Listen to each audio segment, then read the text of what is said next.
कहानी एक गरीब बूढ़े किसान रामू की है, जिसने अपने जीवन में तमाम मुश्किलों का सामना किया, लेकिन कभी भगवान से अपने विश्वास को नहीं टूटने दिया। उसकी कठिनाइयों के बावजूद उसकी भक्ति और भगवान पर उसका अडिग विश्वास उसकी आत्मा को परमात्मा के निकट ले जाने का मार्ग बन गए। रामू एक छोटे से गांव में रहता था।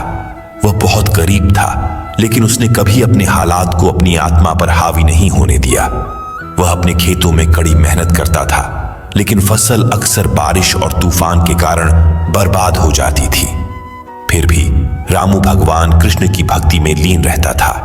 वह हर सुबह मंदिर जाकर भगवान के आगे अपना माथा टेकता और उनसे यही प्रार्थना करता, हे कृष्ण, मुझे शक्ति दो कि मैं अपने कर्मों को पूरी निष्ठा से कर सकूं और कभी अपने रास्ते से न भटकूं। रामू के जीवन में एक समय ऐसा आया जब उसके पास खाने के लिए कुछ भी नहीं बचा। उसके खेतों की सारी फसल बर्बाद हो चुकी थी। गांव के लोग उसकी स्थिति देखकर कहते, अब तो भगवान ने भी तुझे छोड़ दिया है रामू, तू क्यों इतनी भक्ति करता है? लेकिन रामू का उत्तर हमेशा वही रहता, भगवान मेरी परीक्षा ले रहे हैं, मुझे उन पर पूरा विश्वास है।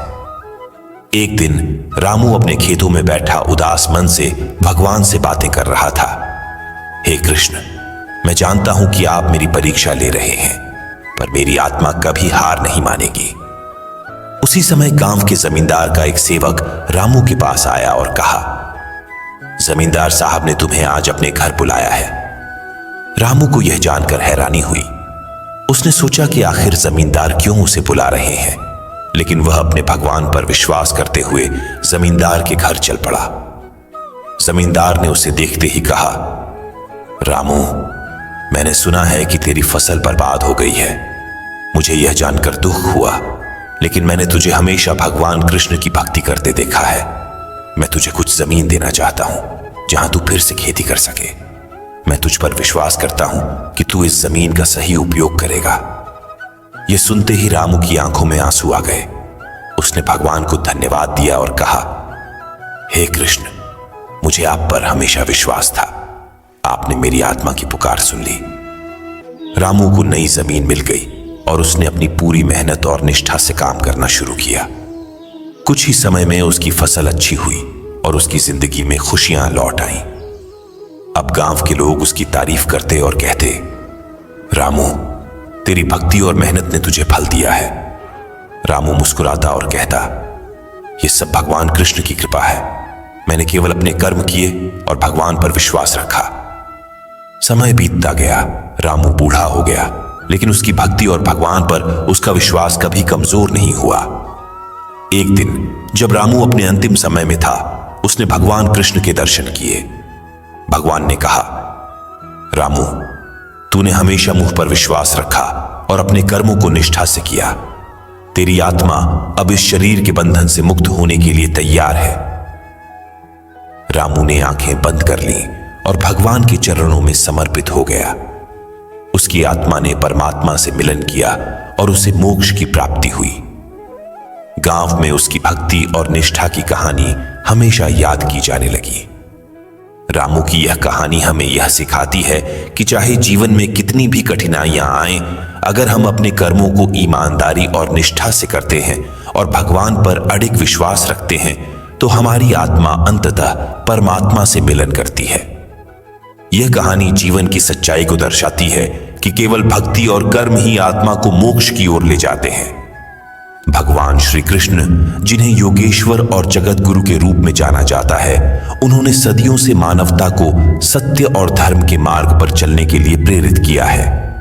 उनके ज्ञान का सबसे महत्वपूर्ण अंश भगवत गीता में मिलता है, जहां उन्होंने अर्जुन को युद्ध भूमि पर कर्म और धर्म का महत्व समझाया।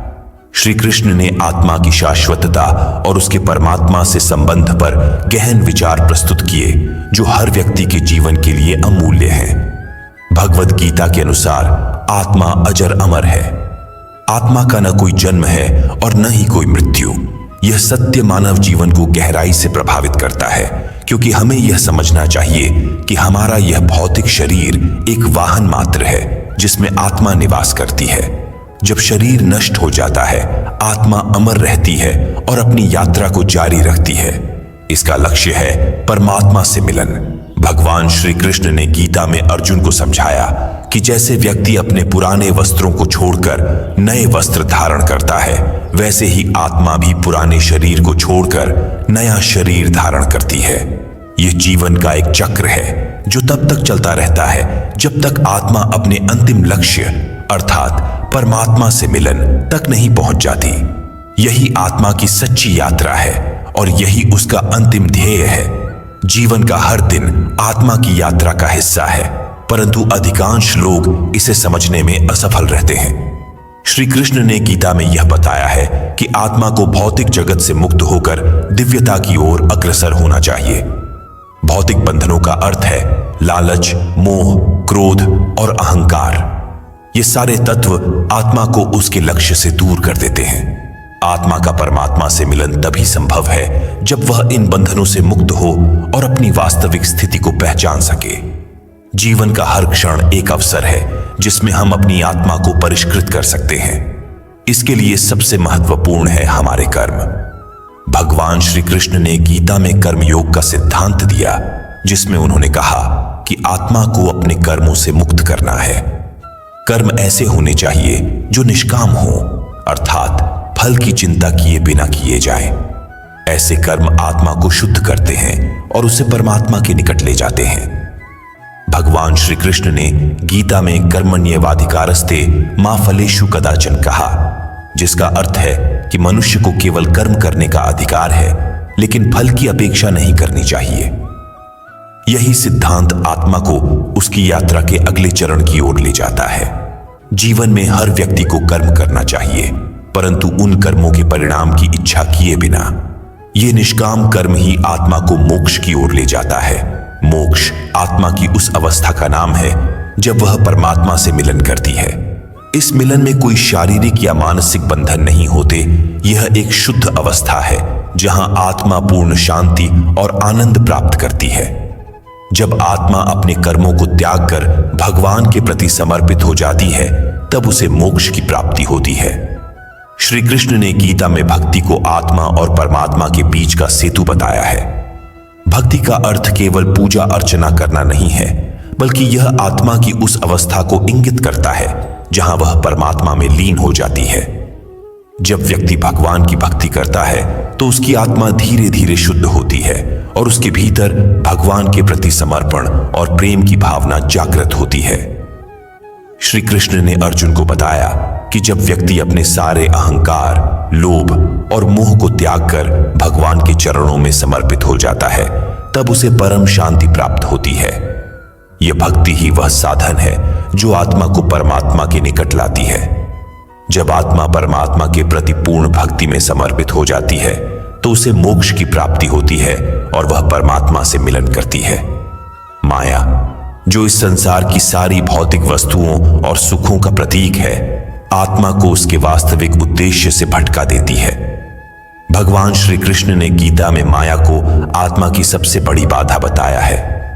माया का प्रभाव इतना गहरा होता है कि आत्मा अपनी वास्तविकता को भूल जाती है और इस संसार की मोह माया में फंस जाती है, परंतु माया से मुक्त होना ही आत्मा का परम लक्ष्य है। श्री कृष्ण ने माया से बचने के लिए ध्यान और योग का मार्ग दिखाया है। ध्यान और योग से आत्मा को शांति और सुकून मिलता है, जिससे वह माया के बंधनों से मुक्त हो जाती है। जब आत्मा माया से मुक्त हो जाती है, तब उसे अपनी सच्चाई का बोध होता है और वह परमात्मा के निकट जाने के लिए तैयार हो जाती है। ध्यान और योग आत्मा को शुद्ध करने के सर्वोत्तम साधन है। भगवान श्री कृष्ण ने गीता में ध्यान और योग का महत्व बताया है, जो आत्मा को अपने वास्तविक स्वरूप को पहचानने में मदद करता है। जब व्यक्ति ध्यान करता है तो उसकी आत्मा माया के प्रभाव से दूर होकर अपने भीतर की शांति और दिव्यता को अनुभव करती है। ध्यान के माध्यम से आत्मा धीरे धीरे अपने सारे बंधनों को त्याग देती है और अपने वास्तविक स्वरूप को प्राप्त करती है। योग से आत्मा को परमात्मा के साथ एकाकार होने का अनुभव होता है। यह एक ऐसी अवस्था है जहां आत्मा और परमात्मा में कोई भेद नहीं रहता, दोनों एक हो जाते हैं। आत्मा का परमात्मा से मिलन ही जीवन का सर्वोच्च उद्देश्य है। जब आत्मा और परमात्मा एक हो जाते हैं तो वह अवस्था सर्वोच्च आनंद की होती है। यह वह अवस्था है जहां सभी प्रकार के भौतिक बंधनों से मुक्ति मिल जाती है और आत्मा को असीम शांति का अनुभव होता है। श्री कृष्ण ने गीता में कहा है कि यह मिलन केवल उन्हीं को प्राप्त होता है जो सच्चे अर्थों में भगवान के प्रति समर्पित हैं और जिन्होंने अपने कर्म, भक्ति और ज्ञान के मार्ग पर पूर्ण निष्ठा से चलने का प्रयास किया है। भगवान श्री कृष्ण ने अर्जुन को समझाया था कि यह परम शांति और आनंद केवल उन्हें ही प्राप्त होता है जो अपने सारे विकारों को त्याग कर भगवान में पूर्ण समर्पित होते हैं। जब आत्मा माया के बंधनों से मुक्त हो जाती है और भगवान के साथ एकाकार हो जाती है, तब उसे जीवन का वास्तविक अर्थ समझ में आता है। यह मोक्ष की अवस्था है जहां आत्मा को परमात्मा से मिलन होता है और यह मिलन ही आत्मा का अंतिम लक्ष्य होता है। धर्म और सत्य की राह पर चलना भी आत्मा की शुद्धिकरण का एक महत्वपूर्ण साधन है। श्री कृष्ण ने अर्जुन को यह स्पष्ट किया था कि केवल कर्म करने से ही आत्मा शुद्ध नहीं होती, बल्कि उसे धर्म और सत्य के मार्ग पर चलना होता है। धर्म का अर्थ केवल धार्मिक कर्मकांड नहीं है, बल्कि यह जीवन की वह धारा है जो हमें सत्य, ईमानदारी और दयालुता के मार्ग पर अग्रसर करती है। जब हम धर्म और सत्य का पालन करते हैं तो आत्मा धीरे धीरे शुद्ध होने लगती है और वह अपने वास्तविक स्वरूप को पहचानने लगती है। श्री कृष्ण ने यह भी कहा है कि धर्म और सत्य का पालन करना आत्मा को माया के प्रभाव से बचाता है और उसे परमात्मा के निकट ले जाता है। मनुष्य का जीवन भौतिक बंधनों से भरा हुआ है। संसार की माया में फंसा हुआ व्यक्ति कभी धन, कभी शक्ति और कभी प्रतिष्ठा की खोज में भटकता रहता है। लेकिन श्री कृष्ण ने हमें यह सिखाया है कि इन भौतिक बंधनों से मुक्त होकर ही आत्मा परमात्मा के मिलन की ओर अग्रसर हो सकती है। आत्मा की मुक्ति का मतलब है इस संसार के सभी मोह, माया और अहंकार से दूर होना। जब व्यक्ति अपने सारे बंधनों को त्याग कर केवल परमात्मा के प्रति समर्पित हो जाता है, तब वह आत्मा के अंतिम उद्देश्य की ओर बढ़ता है। श्री कृष्ण ने गीता में यह भी बताया है कि यह मुक्ति केवल उन्हीं को प्राप्त होती है जिन्होंने जीवन भर भगवान की भक्ति की है और जिन्होंने अपने जीवन को धर्म और सत्य के मार्ग पर समर्पित किया है। प्रेम और करुणा भगवान की वे दो शक्तियां हैं जो आत्मा को शुद्ध करने का सबसे सरल और प्रभावी माध्यम है। श्री कृष्ण ने गीता में प्रेम और करुणा का महत्व बताया है। उनके अनुसार जो व्यक्ति प्रेम और करुणा के मार्ग पर चलता है, उसकी आत्मा माया के बंधनों से मुक्त हो जाती है और वह धीरे धीरे परमात्मा की ओर बढ़ने लगती है। प्रेम का अर्थ केवल अपने परिवार और मित्रों से ही नहीं है, बल्कि यह प्रेम संपूर्ण सृष्टि के प्रति होना चाहिए। जब व्यक्ति सभी प्राणियों में भगवान का अंश देखता है और उनके प्रति प्रेम और करुणा का भाव रखता है, तो उसकी आत्मा शुद्ध होने लगती है। करुणा के बिना प्रेम अधूरा है और करुणा के साथ प्रेम आत्मा को परमात्मा से मिलन की ओर अग्रसर करता है। भगवान श्री कृष्ण का सबसे महत्वपूर्ण संदेश यही है कि आत्मा का अंतिम लक्ष्य परमात्मा से मिलन करना है। जीवन का उद्देश्य केवल भौतिक समृद्धि या सुख सुविधाओं में नहीं है, बल्कि आत्मा की शुद्धि और मोक्ष की प्राप्ति में है। श्री कृष्ण ने गीता में बार बार यह कहा है कि जो व्यक्ति अपने कर्मों को भगवान के चरणों में समर्पित कर देता है, वह आत्मा के वास्तविक लक्ष्य को प्राप्त करता है। आत्मा की यह यात्रा जीवन के हर पल में चलती रहती है। हर छोटा से छोटा कर्म भी इस यात्रा का हिस्सा होता है। यदि हम अपने कर्मों को निष्काम भाव से भगवान के चरणों में समर्पित कर दें, तो आत्मा की शुद्धि की प्रक्रिया स्वतः ही शुरू हो जाती है। श्री कृष्ण का यह भी कहना है कि मोक्ष की प्राप्ति केवल उन्हीं को होती है जिन्होंने अपने जीवन को भगवान की सेवा, भक्ति और सत्य के मार्ग पर समर्पित किया है। आत्मा का अंतिम लक्ष्य यही है कि वह परमात्मा से मिलन करे और इस संसार के सारे बंधनों से मुक्त हो जाए। श्री कृष्ण के अनुसार आत्मा की शुद्धि का सबसे महत्वपूर्ण पहलू अहंकार का त्याग है। अहंकार ही वह सबसे बड़ा शत्रु है जो आत्मा को उसके वास्तविक स्वरूप से दूर रखता है। अहंकार व्यक्ति को अपने अस्तित्व की माया में उलझा देता है, जिससे वह यह भूल जाता है कि वह केवल आत्मा है, न कि यह भौतिक शरीर। श्री कृष्ण ने अर्जुन को गीता में यह बताया कि जब व्यक्ति अपने अहंकार को त्याग देता है और अपने आप को भगवान के प्रति समर्पित कर देता है, तब उसे आत्म साक्षात्कार होता है।